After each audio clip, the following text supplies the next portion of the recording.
No, it's my pleasure to be here. I wish everyone the very best of safety and health in these challenging times. I hope you and your loved ones are doing well. We had quite a horrid time in New York City as well in March and April. And if there's some good news I can share from this side is that there is light at the end of the tunnel.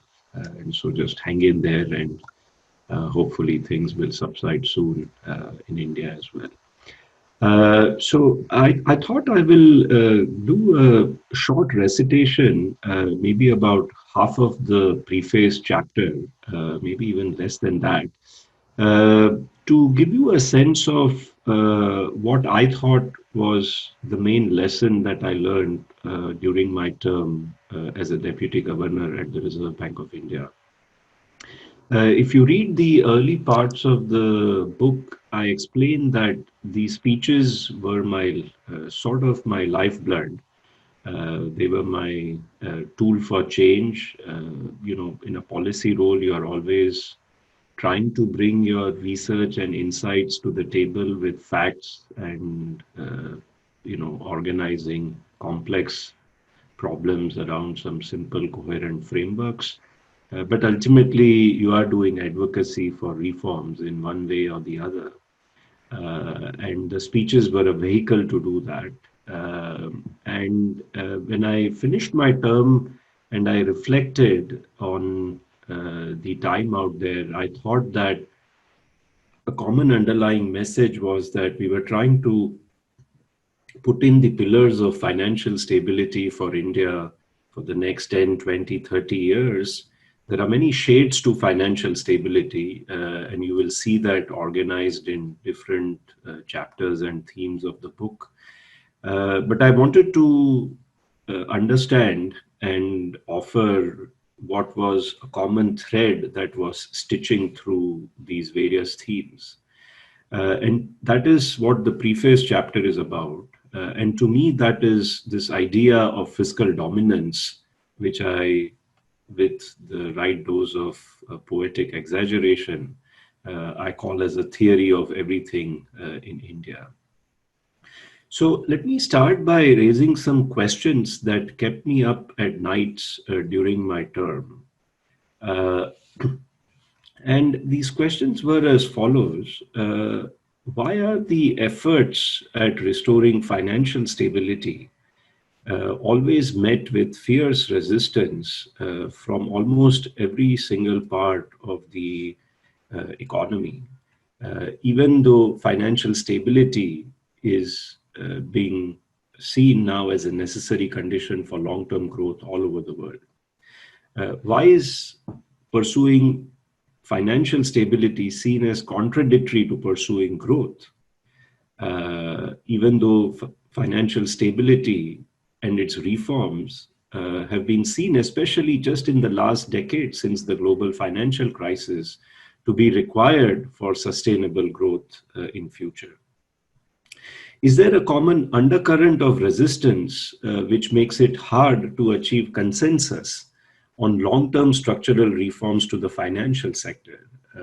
In case of India, that is perhaps some reprivatization of the public sector banks, improving their governance structures and operations, improving capital and liquidity standards throughout the financial sector, allowing the government bond markets to function on their own rather than there being an overpresence of both the government and the central bank in these markets. So, these are considered as some of the structural reforms to move the financial sector towards a more modernized financial sector. And yet, even though this makes much common sense, much economic sense, every decade some committee or the other is formed that writes about all of these reforms. And yet, at the end of the day, when you look at the outcomes, there is no consensus. The system doesn't seem to galvanize itself around the reforms or the recommendations of these committees. Reports come and go, and we don't seem to be pushing the envelope any further than where it is. And lastly, and this is the one that bothered me the most, does the pursuit of growth in India focus mostly on credit-based stimulus in the short run? And is this what causes efforts to restore financial stability to routinely stall? In fact, you can just look at the standard discussions and the newspapers. The moment we have a growth slowdown, everyone just wants that the credit growth numbers should become very, very large. No one asks the question whether the allocation of credit is going to be efficient. Is it going to be to the right parts of the economy? And even if we succeed in providing credit now, do the banks have the buffers to actually withstand the losses that may come down the line? These questions don't get the attention that they deserve. And so, while there may be specific set of circumstances that you can put together to explain and answer any one of these questions, I realized, at least in my assessment, that the uniform answer to all these questions was that India is seeing a resurgence of what I call as fiscal dominance. So what is fiscal dominance? Fiscal dominance in macroeconomics is an idea that goes back to the work of Thomas Sargent, my teacher and colleague at NYU, who won the Nobel Prize in Economics, and Neil Wallace.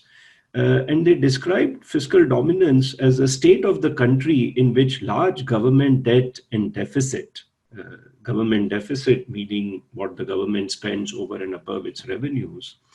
So fiscal dominance is a state of the country in which large government debt and deficit prevent the monetary policy authority, such as the central bank, from meeting its mandated economic targets such as inflation, growth, and employment. So this is the traditional Sargent and Wallace view. It's focused on monetary policy. And when monetary policy is fiscally dominated, it is kept primarily focused on ensuring that the government can roll over its debt and deficit, and in particular that it does not default on its liabilities. Now, while the theoretical view is a bit extreme in thinking about a default, in practice, there are simple hurdles along the way, like not facing a rating downgrade, for example. So as you know, India's credit rating is right now at the cusp of investment grade, just above the speculative or the junk grade category. So even a cliff risk of a downgrade can actually be a source of concern on the fiscal front.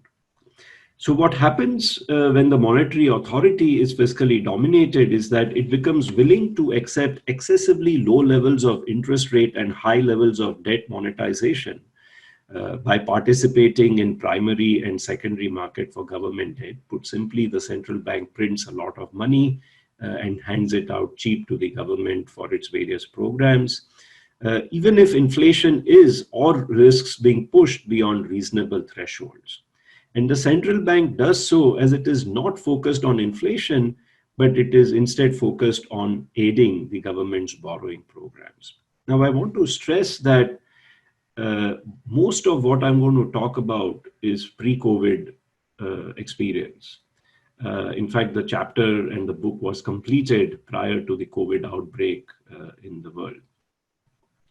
And while some of the extraordinary measures in which a central bank gets fiscally dominated for a temporary period of time may be justified during a time of COVID, the point is that if this has already happened in the pre-COVID era, your policy space is very low. As I described in the book, fiscal stability and financial stability in India have evolved to a situation where they are like tight rubber bands. They can snap any point of time.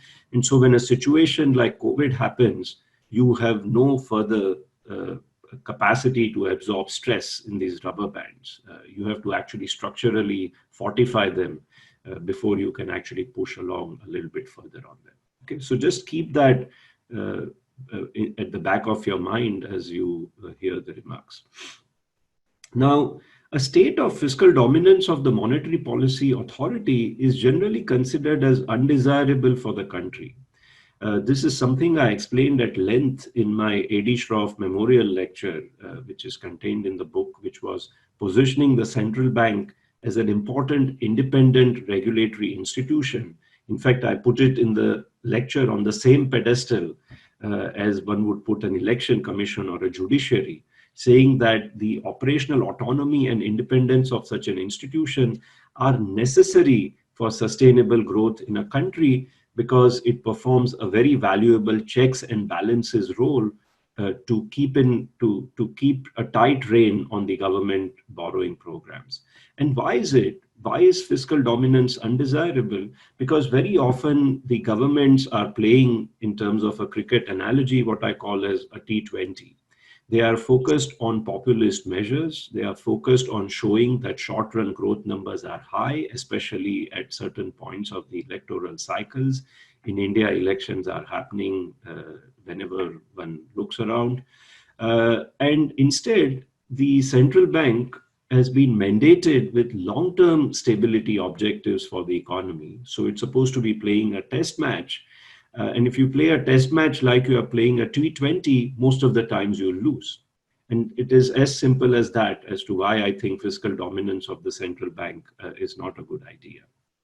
Now, my key point of departure from the traditional view of fiscal dominance, which is limited to monetary policy, is that in countries such as India, where the central bank is an all-purpose central bank, it performs not just the monetary policy function, but it's also the supervisor of banks. It defines bank regulation norms and standards. It's maintaining the stability on the external sector front. It's determining the regulation of the government bond markets and the currency markets. That for such a central bank, fiscal dominance should not be viewed as being limited to the interest rate setting and liquidity management policy. Fiscal dominance of such a central bank becomes all pervasive and expands notably to bank supervisory and regulatory functions. And through that interference, it starts wreaking havoc on the financial stability front. Now, at the outset, it should be clear that India is a likely candidate for the prevalence of fiscal dominance.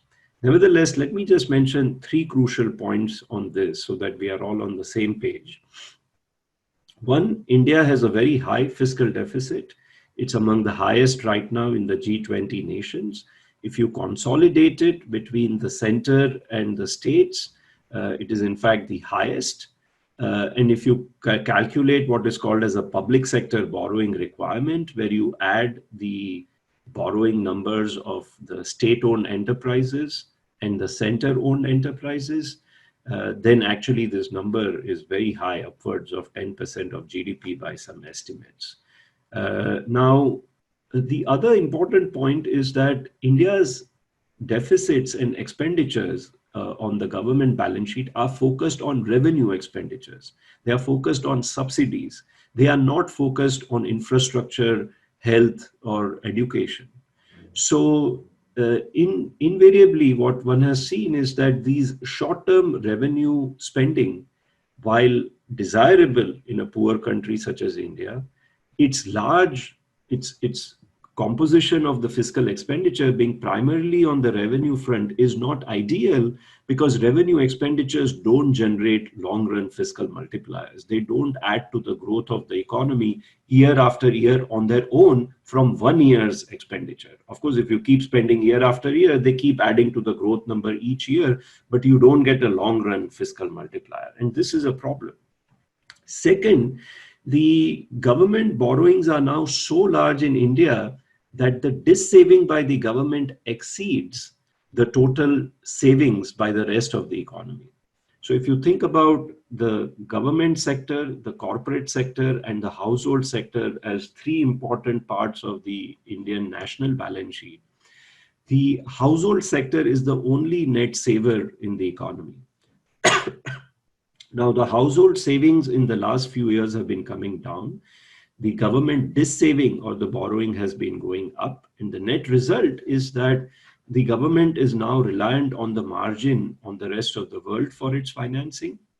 And the corporate sector, which like the government sector is a net dissaver, is also reliant on external finance because there is no savings left for them to borrow. The savings are entirely crowded out by the borrowing of the government sector. Now, this is important because it means that fiscal stability is now intricately tied to the performance on the external sector. And third, connecting these two dots is the point that you'll observe that whenever globally the interest rates rise, such as Federal Reserve hikes its interest rates, or if the Federal Reserve starts absorbing dollar liquidity from the rest of the system, you will see that the Indian economy starts wobbling. It starts facing pressure on its costs of borrowing because our cost of borrowing, our monetary policy, our yield curve are now intimately tied through this foreign borrowing channel, a foreign flows channel, to the state of the global economy, especially what the Federal Reserve is doing with the reserve currency of the world. Now, of course, there could be situations in which domestic inflation also rises, such as an election year when a lot of cash gets spent and distributed in the Indian economy. This is a well-known fact. So what happens in such a situation is that India's fiscal deficit and the fact that it's always running a current account deficit, it's being financed from the rest of the world, they combine to create a potential scenario of a sudden stop in which foreign investors vote with their feet. They don't think the macros are looking too good. They start getting higher interest rates abroad. They want to pull out their funds from India, and you get a depreciation spiral of the currency because the corporates are also borrowing from abroad. Now their redemption pressures on repaying the debt payments widen further, and you could get also a very high amount of imported inflation. All of this is made worse by the fact that we are an oil importing country. And if you are unfortunate, you could have an oil price hike that also coincides with all of this, as happened during 2018, during my term, for example. Okay, so these are the initial conditions that you have to keep in mind. And I think especially important is this less appreciated macroeconomic fact that the household savings rate in India has been declining over the last 4 or 5 years, whereas the government borrowings are actually rising. And this is not a great development because it makes fiscal dominance pressures really worse because the government is trying to do too much and there isn't much left in the economy for it to borrow from and spend. Now, one way that the government can tackle this situation is to say, oh, I'm going to reduce the level of my expenditures over a period of time. I'm going to alter its composition towards more infrastructure and capital expenditures so that I get long run growth multipliers. When I think about my debt to GDP numbers, let me reduce the debt over medium term and do things that will boost the denominator, the GDP up, so that I'm on a fiscal consolidation path. But of course, this requires work. This requires fiscal planning. It requires true fiscal budgeting and management of high quality.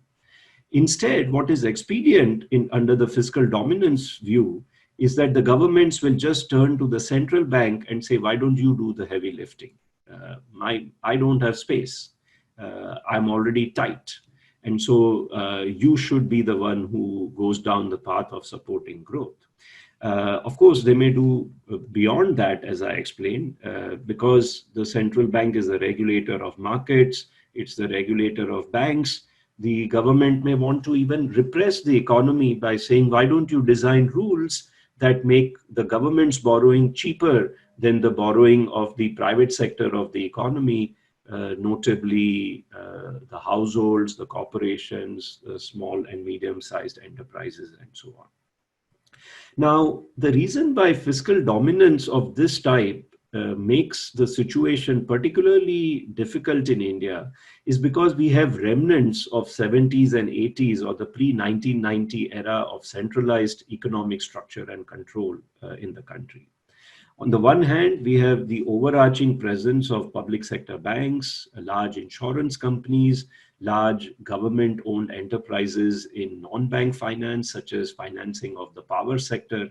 And all of this creates the incentive in the government to keep working with the central bank almost all the time, so that financial sector policies are being designed to keep government's borrowing costs low. They are more favorable for these banks, and so on. And this, as I said, this crowds out the private sector from borrowing and skews the borrowing terms away from what would be fair level playing field terms. And second, and this is a more pernicious form of fiscal dominance and its effects, is that because the private sector is crowded out and is not being able to generate the kind of returns it should, because its costs of borrowing are high, it's getting crowded out. A small, medium-sized enterprise can't just go abroad and borrow because they don't have the scale and the transparency to do that. So what happens is they start currying for favors from the government. They start getting into hyperactive lobbying and consultations. And that becomes the primary activity of the businessmen in the country, rather than creating value, designing new products, and innovating. So they become more focused on working within the contours of whatever they are producing and delivering, and trying to get concessions from regulators and the government, rather than actually expanding the pie of what they are doing in the first place. As a result, my assessment is that regulations and policies in India end up being very friendly to incumbents or the existing businesses. But these are not market friendly policies, because they don't encourage a creative destruction, reallocation of assets away from defaulted or incompetent borrowers. They don't improve ease of doing business, and they don't promote and foster new entry in the economy. Now, importantly, we have to take a long stretch view of the history. As Dr. Y.B. Reddy, former governor of the R.B.I., points out in his masterful foreword to my book, that in 70s and 80s, the government, the central bank, and the public sector banks, and you should interpret that to mean other government entities as well, that they were in this cozy arrangement which he refers to wittingly as the Hindu undivided family, in which no one kept anyone's proper accounts. Now, in that time, this was okay, because there was nothing else in the economy. We were essentially a nationalized, centralized economy, and all that the banks did was, the moment anyone deposited money into the bank, a big chunk of that just went to the government to finance its programs. You didn't have to worry about crowding out and altering the terms of the private sector or destabilizing the rest of the economy, because there wasn't much in the rest of the economy. But we are not that economy anymore. Why? Because the Hindu rate of growth of 3 to 3.5% that we were able to achieve in 70s and 80s wasn't good enough. It led to massive macroeconomic imbalances, which all materialized as the balance of payments crisis in early 90s. And since then, through the adoption of liberalization reforms, through a greater decentralization of the economy, opening up of several sectors of the economy, India is now a more market dominated, a more decentralized, and more private sector driven economy. So the reason why it's important to think about the resurgence of fiscal dominance is because my sense is that as our initial conditions, we had 25 years of what I would call as relatively benign economic conditions. We had consolidating fiscal deficit trajectories, we had high economic growth, and we had a rise in household savings in the economy from 1990s to, I would say, at least the global financial crisis, and even some years after that. However, especially after the global financial crisis, the global growth has slowed down. So there are headwinds to global growth now, and it has been difficult to generate growth. It hasn't been as easy as it was with the low-hanging fruits being taken after the post-liberalization period.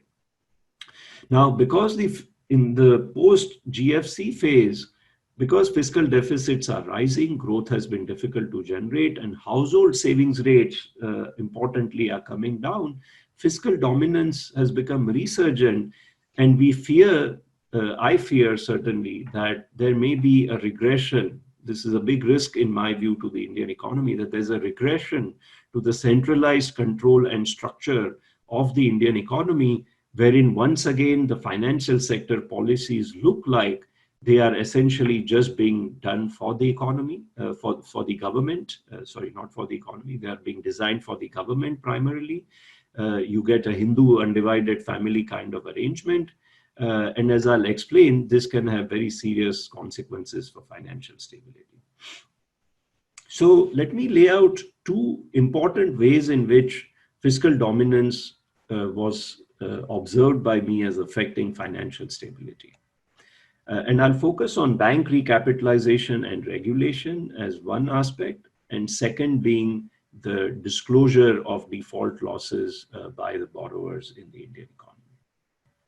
First, since timely recognition of losses leads to an additional capital requirement for public sector banks, and this has to be met out of the government budget, the central bank finds itself pulled into regular negotiations with the government regarding what are referred to, which were also referred to by Professor Madhvi as regulatory forbearance. What is regulatory forbearance? It basically means cooking up the books. Let's just be clear, that's what it is. It takes the form of relaxed standards for loan loss recognition. So my analogy for that is that a person is falling down from the 100th floor. You should recognize that he's falling down. And instead, when he's about on the 70th floor, you say, oh, he's still on the 100th floor because the descent is not yet complete. I think it's, even though that's a very morbid description of loan loss recognition, that's what it is at the end of the day. There are protracted schedules for provisioning against realized losses. So once a loss has occurred, you should provide for it because it is an economic loss, but you just give the banks 4 years, 5 years to recognize these losses. And in modern accounting standards, you don't wait for a loss to occur to start providing for the losses because you know there will be pressures for regulatory forbearance. So instead, you start anticipating losses and provide for them in a smooth manner. Because even if a borrower hasn't defaulted, very often you have early warning signals that the borrower's credit quality has deteriorated. So why shouldn't the provisioning for losses account for the fact that the borrower is on this descent towards the point of default? During my term, in case of some asset classes such as loans to micro, small and medium-sized enterprises, the forbearance was not just a temporary reprieve for a few months. In fact, it has become a near permanent feature of regulation because there is some forbearance package that is opened up for the MSMEs every year since 2016. And if I recall right, at least twice a year in some cases. Now, when you have such persistent forbearances, one, you know that the problem of the underlying sector is structural in nature, it is not cyclical. Maybe the MSMEs are finding it hard to compete globally and even domestically. Maybe the ease of doing business is not there. Maybe certain burdens that they face are too high. Maybe they are not getting payments in time from large public sector enterprises to whom they supply a lot of their output. But these questions don't get asked because you are always giving a soft lending to the sector and it is never being forced to repay on the loans. And the banks are never actually classifying the loans properly. And therefore, their discipline in not lending to this sector until the productivity improvements happen also gets dissipated. Now, because of this regulatory forbearances, most public sector banks in the country are short of true economic capital adequacy. Their market to book ratios, you will observe on average is only at 0.6 and in some cases as low as 0.3. The market is telling you that you have not marked 40% of the losses, and in case of some banks, perhaps even 60 to 70% of the losses. That's the economic loss, which is reflected in the market value of the balance sheet. So rating agencies also view these forbearances as credit negative for banks. Why? Because a bank that is undercapitalized simply doesn't lend well. It either evergreens, so it keeps doing zombie lending to prop up the defaulted borrowers because it doesn't have the capital to absorb further losses, or they do what is called as lazy lending, which is simply to keep lending to the government and hoping that interest rates will decline and they make profits on their bond holdings. Now, what's not so great about these forbearances is that By and large, the central bank sets ownership neutral regulations to the extent it is allowed to do so. And this reduces the quality of regulatory standards even for the private banks in the economy. And of course, as I said, lazy lending means that government's borrowing costs remain low because public sector banks keep loading up on bonds on their balance sheets. And this in turn reduces the fiscal discipline on the government as well because there's an artificial demand for government bonds. So the fiscal stability and the financial stability become deeply intertwined when you have public sector banks, the central bank's regulatory standards are being compromised, and the fiscal discipline is now being compromised through great preference for holding government bonds. Second, I explain why in India borrowers are not required to disclose when they default on bank loans in a timely manner. Now, it would seem that a government's fiscal deficit should not have anything to do with the disclosure of defaults by companies to their investors. And yet in India, it does. Now, if you look at most stock exchanges of the world or the security regulations that govern them, then any materially relevant information is required to be disclosed to shareholders in a timely manner or to bondholders in a timely manner. Such timely disclosures would allow efficient allocation of capital, and it would prevent those who know that the company is about to default from taking undue advantage of these minority investors. Now, in spite of a clear recommendation by an independent committee and earnest efforts of the securities market regulator, India avoided providing timely default information to markets. And the rationale is rather convoluted. If defaults are disclosed, then rating agencies would correct the ratings of defaulted entities. Downward rating migrations would increase the capital that banks have to put up against such borrowers, as they would need to be recognized as being truly of worse credit quality. This would increase the capital requirement of public sector banks and therefore the budgetary allocation from the government. And to rule out the latter, you just go to the financial sector regulator and say, oh, the borrowers should not disclose their defaults as soon as they happen, because that's going to increase my bill and it's going to force me to cut some of the expenditures that I have to undertake. Now, of course, this means that rating agencies don't therefore downgrade our firms in time. You could have firms which are extremely high rated and then suddenly a default takes place one day because actually you don't know that they've already started missing their loan payments. And then one fine day, they also miss their payment on bonds or commercial paper. So what needs to be done is that India really needs to have a disclosure policy that's in line with the rest of the world. But we allow our borrowers to get away with murder, so to speak, not paying your banks in time and not telling your shareholders that I have not been making payments to my banks on time. And we allow all of this to happen simply because the fiscal is very stretched. We have public sector banks. We don't want to recapitalize them in time. And so we go and do an interference of a very fundamental disclosure rule in the markets. Then I go on to explain why this also affects the liquidity management policy. You always keep doing a lot of purchases of government bonds, why it affects market regulations. Losses on government bond positions are always postponed for recognition in order to allow public sector banks not to be capitalized in time. Why it creates sometimes pressures on the external sector to issue short-term foreign debt, because when external conditions are not benign, the government wants to borrow at low cost in one way or the other, but that risks destabilizing the external sector. And there is always a demand for larger and larger payouts from the central bank balance sheet, just like there is a demand for dividends from public sector banks and other enterprises. But the central bank needs to maintain a balance sheet of certain size to perform its functions. But this gets sidelined because you have to focus on helping the government meet its fiscal deficits every year. Now, given such pervasive influence of fiscal dominance, all kinds of unexpected things happen. I've already mentioned crowding out. Crowding out also means that the monetary policy pass-through in India is not great. When central bank cuts rates, They really don't reach the end borrower at the last mile or the corporate, because most of the transfer simply happens to the government bond market. Recall that that is dissaving the entire savings of the economy. Worse, as I explained, you can get crisis on the external sector front, and you could enter a low productivity trap economy.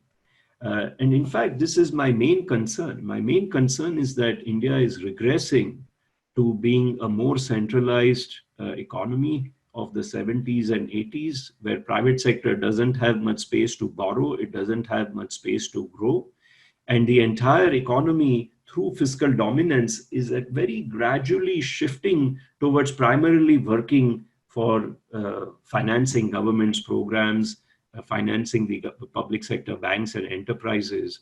And that leads to a very low productivity. I have a very simple analogy that I give. Think of the economy as a car. A car needs four wheels: the government, the markets and the banks, the central bank, and the private sector. In 70s and 80s, we were trying to drive the car just by driving one wheel, which was the government engine, and maybe to an extent, perhaps the public sector banks. But the fourth wheel, which was the private sector, was never being allowed to function. Now, if you try to drive a car on three wheels, there is only so far that you can go, and it's going to be a very, very bumpy ride. It's not going to be pleasant. Instead, we need to strike the right balance and allow the central bank to remain operationally autonomous. We need to allow the private sector some space to grow. We need to distance the government from the public sector banks so that the market terms are not always skewed for this Hindu undivided family, so to speak. And for all of this, we now need some institutional reforms, both on the fiscal side and on the financial side. So in the last part of the preface chapter, I try to provide a blueprint. This was written pre-COVID, but my sense is that post-COVID, this has become even more important, because the government is not going to be able to borrow in order to undertake short-term expenditures and yet keep low rates of borrowing unless it gives commitment to the markets that we are doing reforms for the medium-term fiscal path, medium-term financial stability to be back on track. So in my view, the way to increase space for current fiscal expenditures is to actually fix a point where we need to be in medium term, give a calibrated trajectory to the markets, investors, and rating agencies for this to happen. And once you have tied yourself down to that decent medium term point, you will be able to lift the short term point of borrowing, because then the market knows exactly where you are traveling. Otherwise, there's tremendous uncertainty as to how this will play out fiscally and financially. So what are some reforms that could be considered on the fiscal side? The government, of course, needs to reaffirm a commitment path to reasonable targets set by the Fiscal Responsibility and Budget Management Act. But simply having these targets has not sufficed. What needs to be done is that the government needs to reorient expenditure towards economically more meaningful, long-run fiscal multiplier generating expenditures such as on health, education, and infrastructure. So that's point one.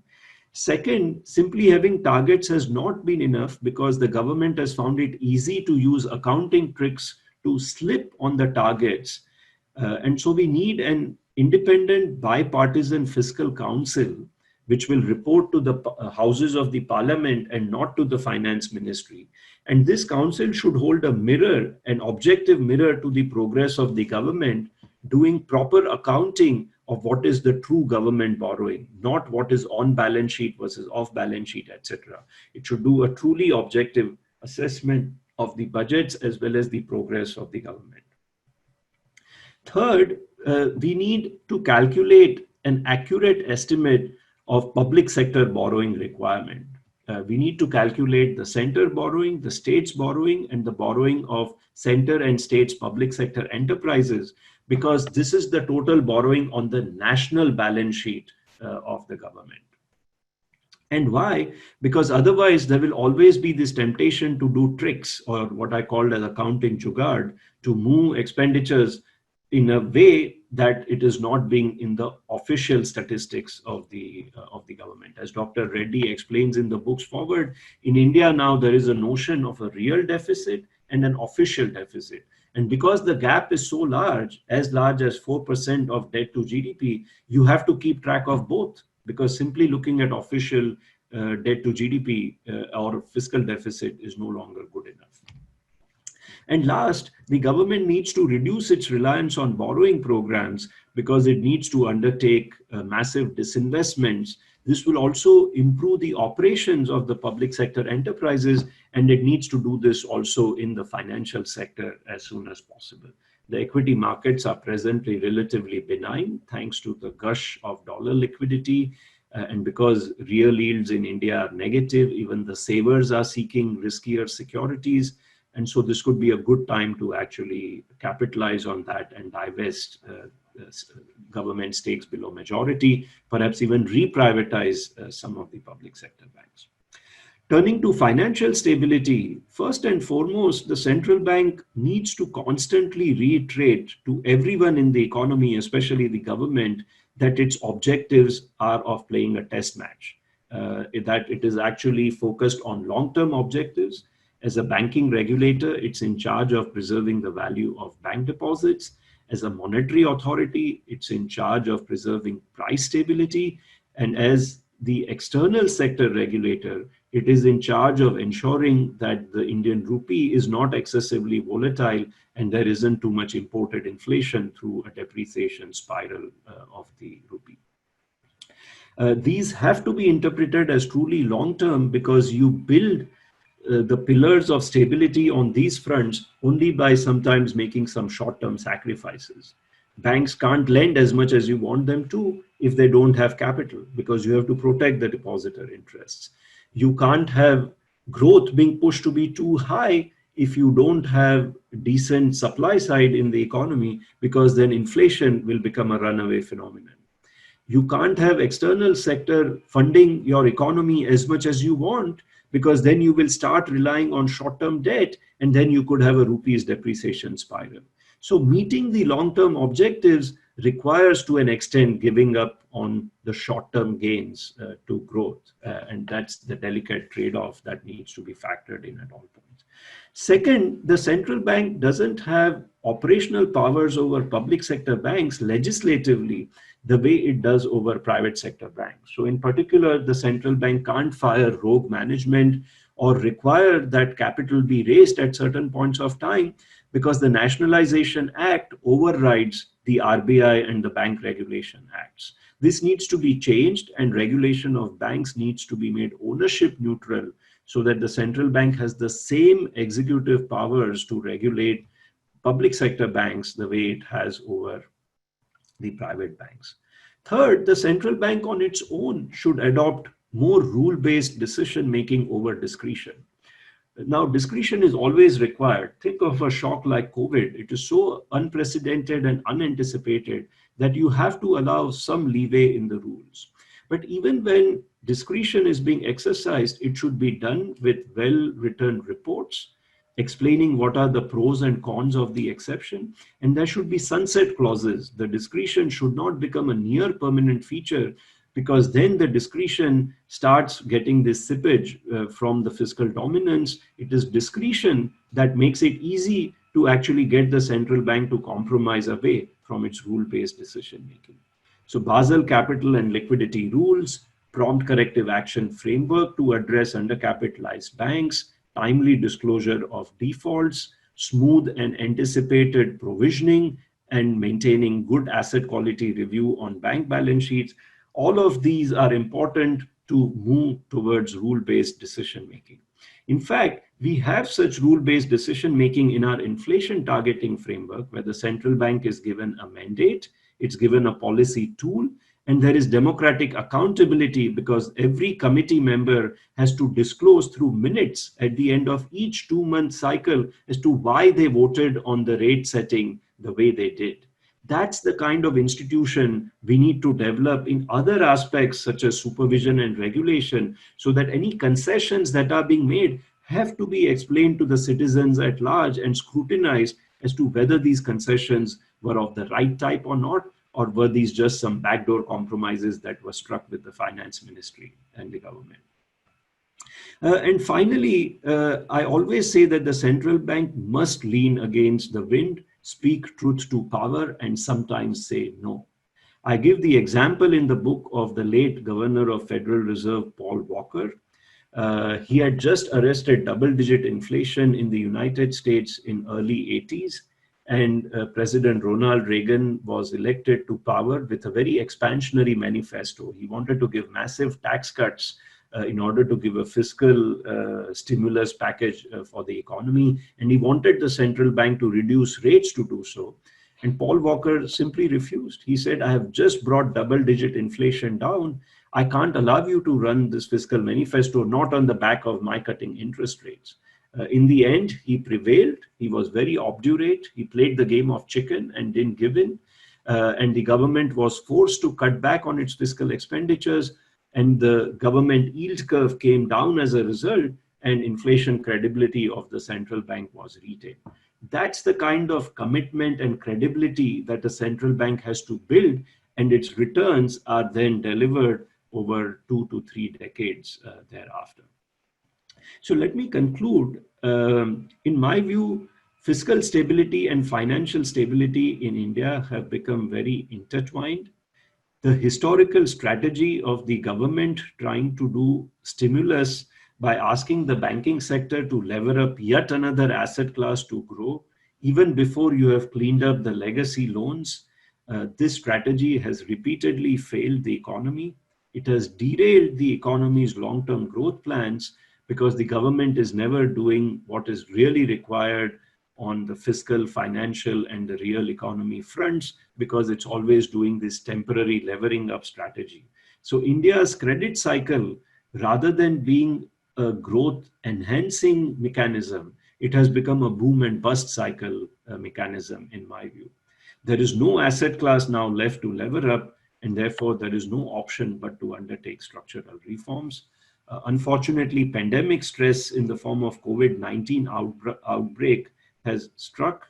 Financial stability clouds are hovering over the financial sector again. And in my view, even as short-term measures get adopted to help deal with this unprecedented stress, you have to build the economy on the fiscal and the financial fronts for the medium term. We can't keep kicking the can down the road. The right time to save for the rainy day is right now.